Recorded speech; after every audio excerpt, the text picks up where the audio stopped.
Hello, everyone. This is Keith Stone with the Center for Hellenic Studies, and this is another installment of HeroesX office hours, specifically hours 16 and 17, the Oresteia, Agamemnon, Libation Bearers, and Eumenides. I'm here today with Greg, Nagy, and Elen, and Sarah, and we have two questions. These three tragedies are dealt with in 2 hours. And let me read these two questions here. So, after rereading the Agamemnon of Aeschylus, have you changed your opinion of him? That's just the first play.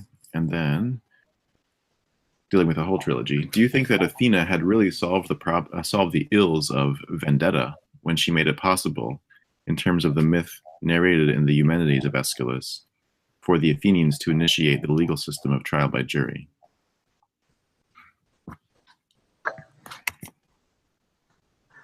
Well, we've been, Greg, we've been reading some of the responses on the forum, picking up on the first question first, and as expected, mainly they don't really like Agamemnon, and I don't think they've warmed to him, although, you know, somebody has pointed out, well, then what about Clytmenestra? And, you know, does that perhaps, can we have a certain amount of sympathy with him when we see what she's like? But then she does have some justification too. So, yes, well, that doesn't quite work, because already in the Odyssey in 24, you have a pretty good idea of what Clytemnestra is like, and she's already a big foil for Penelope. And it's almost as if, from the point of view of the Homeric epic tradition, it's the fact that Odysseus was married to Penelope that made it possible even for him to have a kleos, and just as it became impossible for Agamemnon to have that kind of kleos because of Clytemnestra. That's just spelled out in Odyssey 24. So I don't know. I don't see anything that's surprisingly villainous about Clytemnestra. I'm deliberately using the word villain in a modern sense, where we perceive somebody as a bad person. I'm trying to avoid hero because, of course, for all we know, not only Agamemnon, but Clytemnestra too, were eligible for hero cult. You don't have to be morally good to have a hero cult. Mm-hmm. You can't be totally morally good. In fact, you have to be out of sync in some way. Yes. And as far as Agamemnon is concerned, you know, he's a very complex character, I think, because his personality is really more complex than it seems. I see some vulnerability in the way he cares about his brother. When his brother Menelaus is wounded, then, you know, Agamemnon takes his hand, and he calls Machaon the doctor, and he's very worried about his brother. And his own reputation. Sarah. Yes, I like that too. But you know, he's ready to go back to his home. Yeah. Menelaus dies, and he's ready to go back and forget about the war of Troy. So he has some vulnerability. Yes. And you could say that he is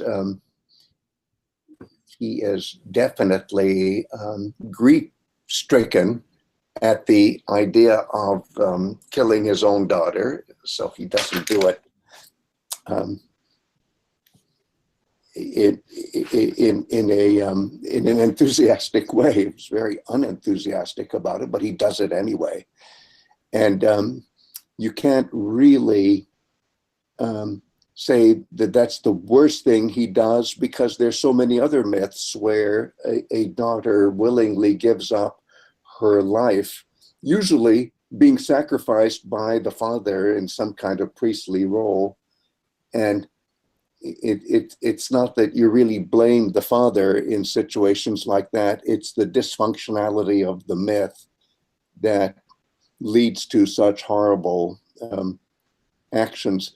I don't know, for me, a sign of Agamemnon's character that is particularly damning in the Iliad is the way he talks about Clytemnestra in Iliad 1. It's pretty clear from that context that Clytemnestra is, may I say it in a corny American way, his childhood sweetheart, his kouridie alojos, that is to say, somebody whom he married in the due process of courtship during adolescence, or so it seems. And to be quite so crass about your childhood sweetheart is I think, a pretty ominous sign.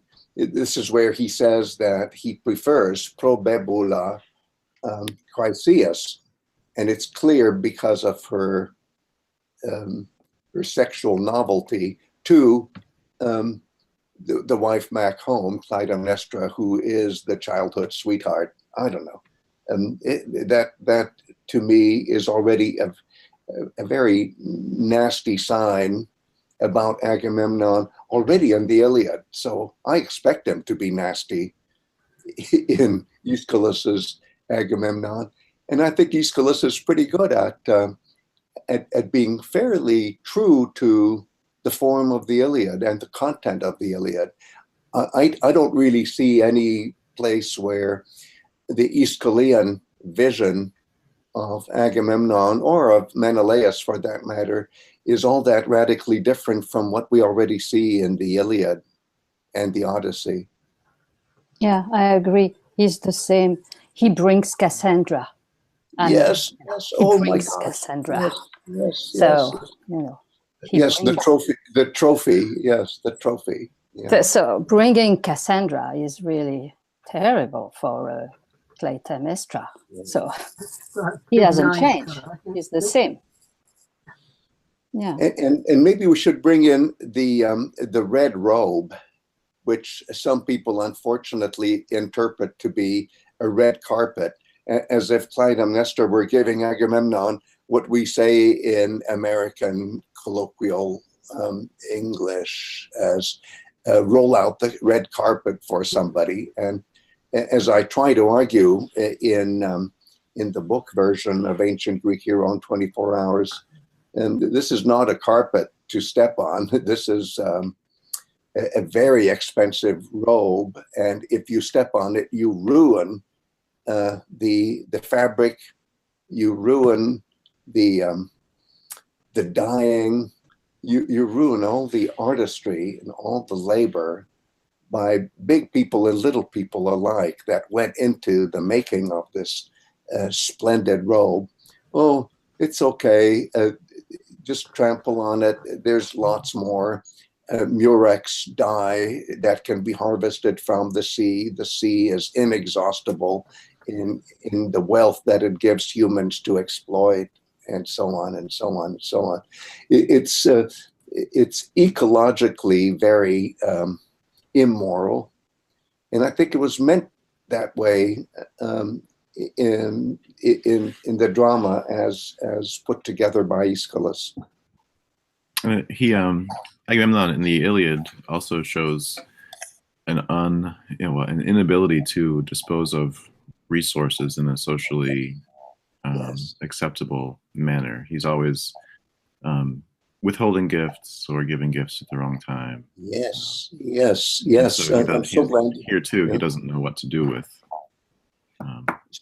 So for example, I quite agree with you. He divides the spoils, the loot that has been looted by the plundering Achaeans in an inequitable way. Sure, the king gets an extra portion of any amassed loot. He gets an extra portion, but then the way he then abuses the allotment of other portions is already above and beyond what a king can do, an over-king can do.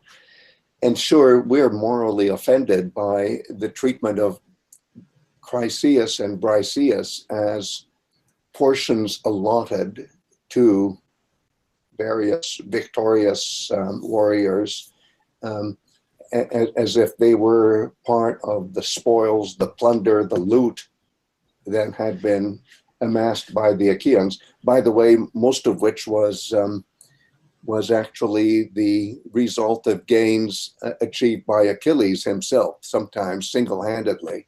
But still, the point is, and Keith, I think you've hit the nail on the head, Agamemnon mishandles even the division of spoils at the beginning. So you might say that the whole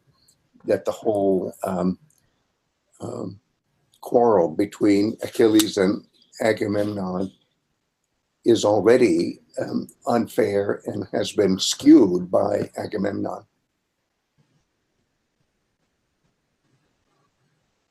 So we're not giving him very good press, are we? No. It seems that, what was I going to say? Oh, what you said about the dysfunctionality of the plot. That gives me a little bit more sympathy for Agamemnon. Yes. that we see with reference to the sacrificing of Iphigenia.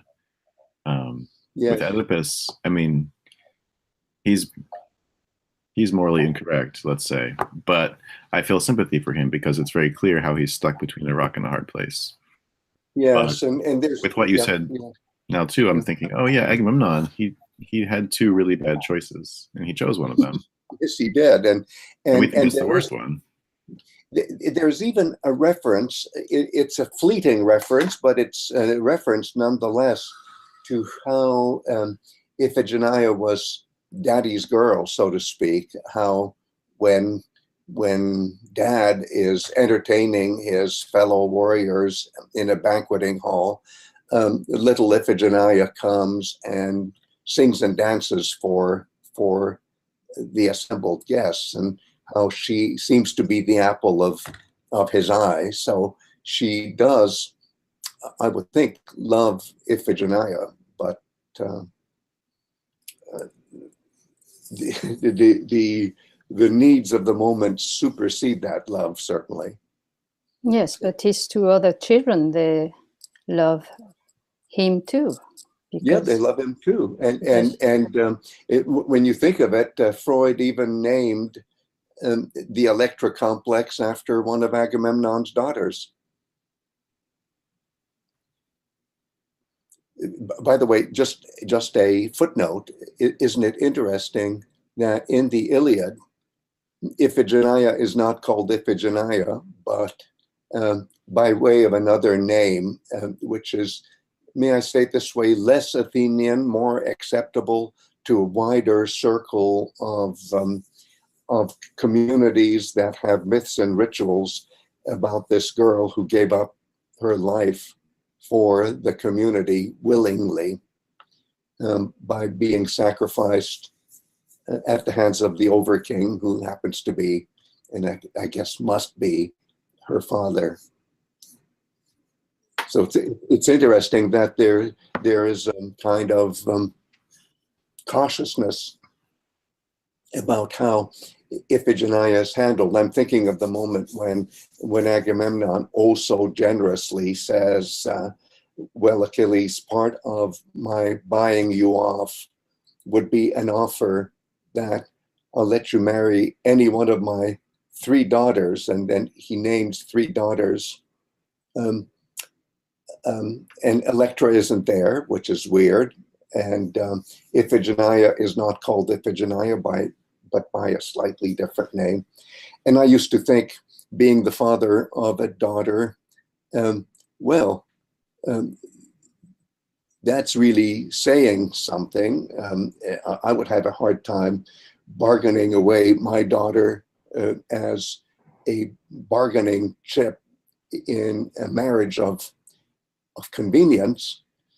But as Donna Wilson points out in a very interesting book, and she uses parallels from Near Eastern traditions, actually to give your daughter away, so to speak, to a vassal king is to reinforce the status of that vassal king as a vassal and your own status as an overking. So it's not much of a friendly gesture to Achilles, and it makes Achilles all the more justified in turning down Agamemnon's offer. It's like saying, no, I don't want to be your vassal king. I don't want to marry your daughter as in a marriage of convenience. Interesting.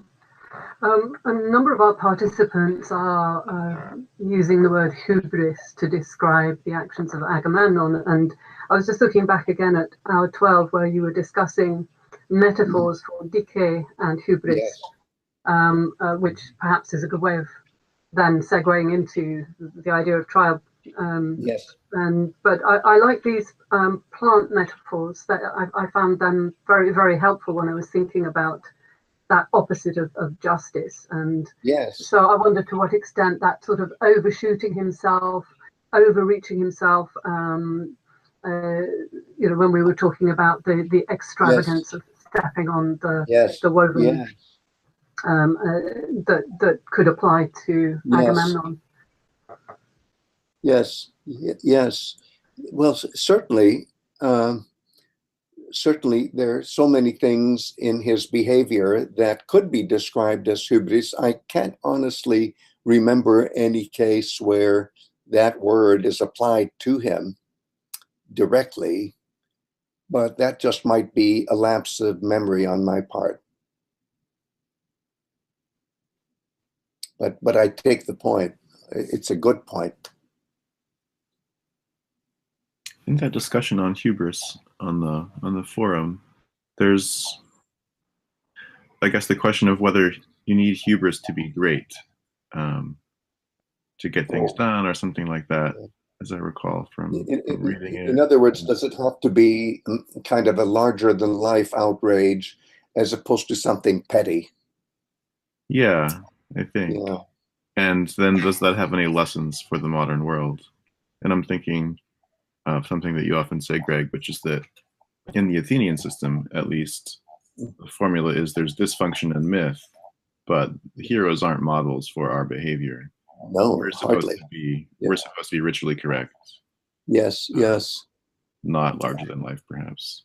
And Agamemnon needs a lot of processing. Sarah and I, just the other day in our travel study program, saw the inscriptional evidence for a cult of Agamemnon in the city-state of Argos in the second millennium. Excuse me, in the first millennium BCE, and it's very clear that it's a cult, and it's very clear that the referent is Agamemnon because the inscription says so. So you ask yourself, how did the people of Argos in the first millennium BCE think of Agamemnon? Clearly, he was their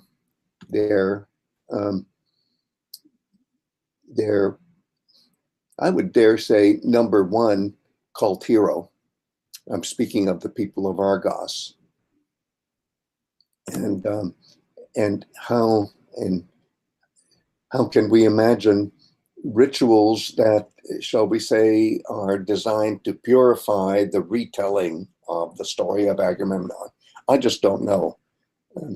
I'd love to know more, but we just don't have all that much information. And Pausanias, who would be a very good source, tends to be very negative about the city of Argos. So I'm always disappointed with the reportage of Pausanias, as much as I respect him when it comes to Argos.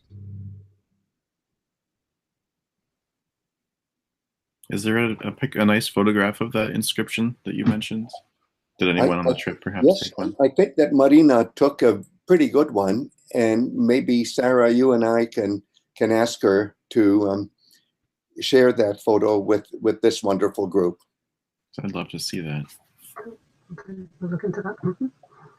Well, should we wrap it up? That's a Well, before we wrap it up, just maybe one word, and if the participants were too tired to handle this very big theme, maybe we could take 1 minute to address that nagging question I have for the Oresteia, that is to say, the complex of three tragedies together. Is Athena successful in, how shall I say it, purifying the big mess of bloodshed by way of establishing law courts in Athens? Mm-hmm. Yeah. Do you think that Athena had really solved the ills of vendetta? Yes. Let's see. Well, we have one answer to that on the forum. One of the questions this person is considering is, well,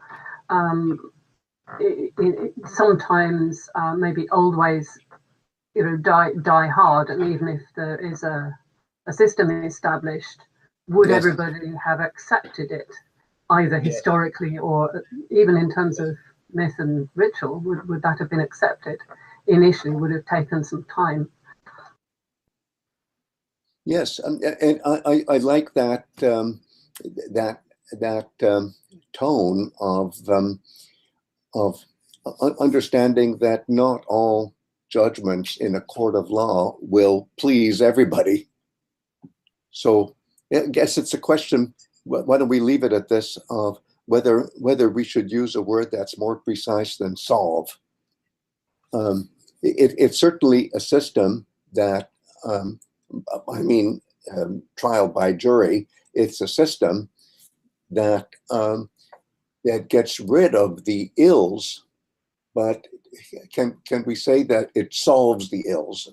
I guess not. It's a process, and processes are there for solutions, potential solutions in the future or in the present. But you can't just say, looking backwards, that it is a solution. How's that? It keeps it a little open-ended. Mm-hmm. Maybe we can see what further contributions we have next week. Exactly. So you wonderful people out there, don't let that question go. It's something that can haunt us, and in many ways is related to other questions we will ask as we see other etiologies that seem to make things all right at the ends of tragedies. And you say, well, is it really all right? Looking forward to it. Okay, me too. Thanks, you all. See you next week. Thank you all more. Thank you so much.